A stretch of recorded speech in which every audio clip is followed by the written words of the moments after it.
A made-in-Abitibi space probe will be launched into the upper atmosphere sometime next year. The project is the work of a small group of folks sharing a passion for space and scientific challenge.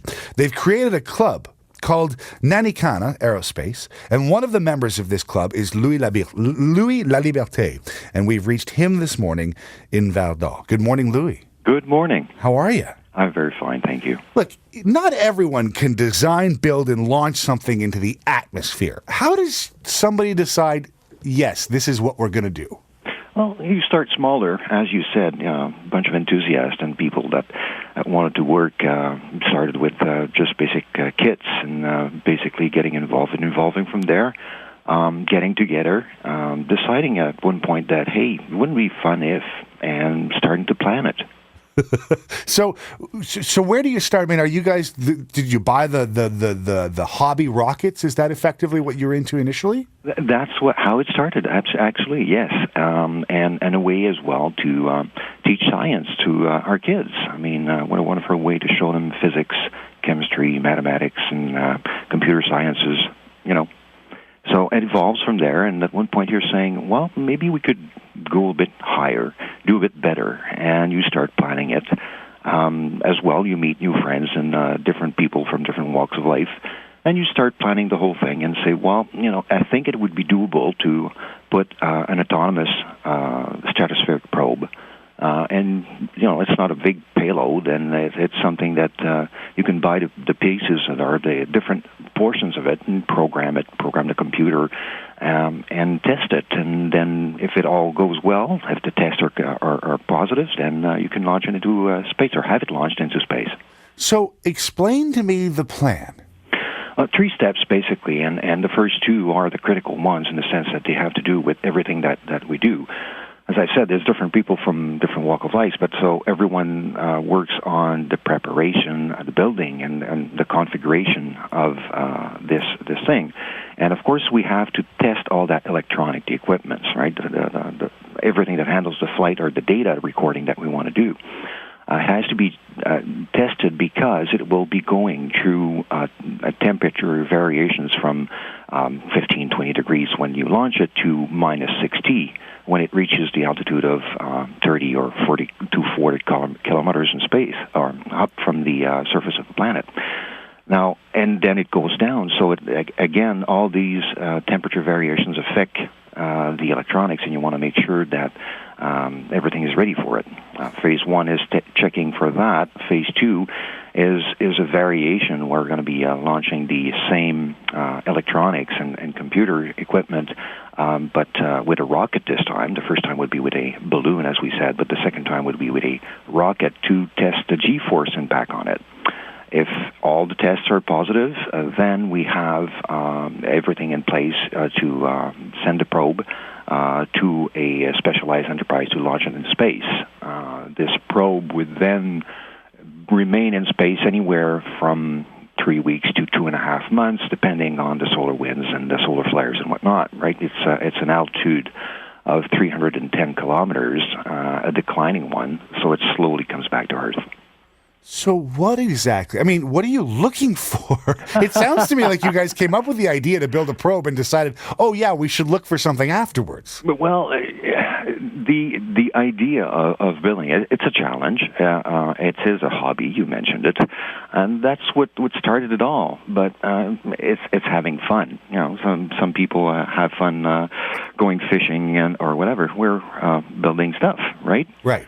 Now, we are going to be picking up a lot of data. Actually, there's 2 computers on board, and one both are checking each other, but one is more specified for the data recording and high speed of wind, speed of accelerations, and temperature, and all kinds of stuff like that.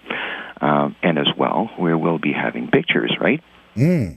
So we imagine the view is quite stunning, of course, and it's going to be interesting to gather that information, doing it, having it working. We plan the whole thing, and between planning, executing, and then realizing that what you've done works, and you see the result of that, it is very gratifying. What are you going to take pictures of? There's going to be pictures from the launch when we were going to launch it with the balloons. The same thing with the rocket from the point of launch as it goes up. And we're going to be streaming this information. And where are you going to launch it? The balloon can be launched easily from the region here. We have to find a nice place around Val-d'Or for it. We got to calculate, though, and take into consideration the wind and direction and strength, because if you launch it at one point with the wind and the height it goes, 30 to 40 kilometers, when it comes back down again, it's going to be somewhere, 60, 70, 80, or 90 kilometers away from the launch point. So we got to recuperate it, right? Well, so how do you plan to recuperate this once it falls back from space? That's what I told you. There's a lot of people involved. We have crews on the ground. We have AM radio, people working with us to track it. There's GPSs, plural. There's 4 of them in there to make sure that we can track and of course, recuperate the equipment. Where do you think it might land? I mean, unknown. In your wildest guess. No, I mean, if it comes, it will be in the region. I mean, if we were to launch around Val-d'Or, it could, with the prevailing wind, very much come back in and around the area of Sandaia. Then again, if you wanted to land in and around the area of Val-d'Or, maybe you just go east and have it land, or hopefully land. Well, you can not predict properly the exact space, but at the very least, you can estimate with the prevailing winds and the speed where it is going to get back. You have to promise to send us a few of the photographs you take. It will be on our site, and yes, we will. Oh, wow. Let me ask you this. So the first plan, as you mentioned, is this balloon, right? Yes. Then what kind of rocket do you need to send something like that up that high? There's the balloon is just a lithium balloon, but if you want to send, once the payload, the phase 1 and the phase 2 is complete, and you want to send it in space, it's not going to be done here. That's going to be done elsewhere, because you need a rocket that is just not available to amateurs, right? Okay. So it's done by a private enterprise that launches a lot of private payload in California. The idea being that we need to design the probe and make it work and make sure that it can attain these height that we're going to send it 30 to 40 kilometers and back and still work and send the information. So when we do send that payload in space, that it is working. You sound like a bunch of guys sitting together in a basement doing something that the folks at NASA do. Actually, they have been doing it for a while, and we're just trying out. Call it Geek Level 99 if you want. I love it. Let me ask you this. NASA has a multi-billion-dollar budget. Mm-hmm. Where does your money come from? Well, our own pockets, basically, and friends and volunteers and people that help out as much as they can, which is the reason why we launched a campaign a month ago to get the funds to help us reach those objectives, right?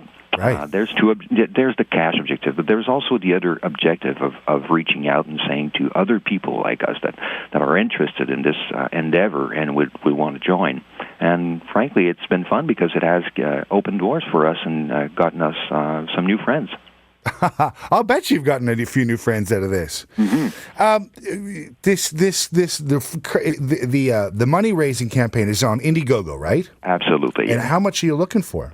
Well, we're looking right now for the phase 1 and 2 to get around $1,200, and we're a little bit past the midpoint, I think.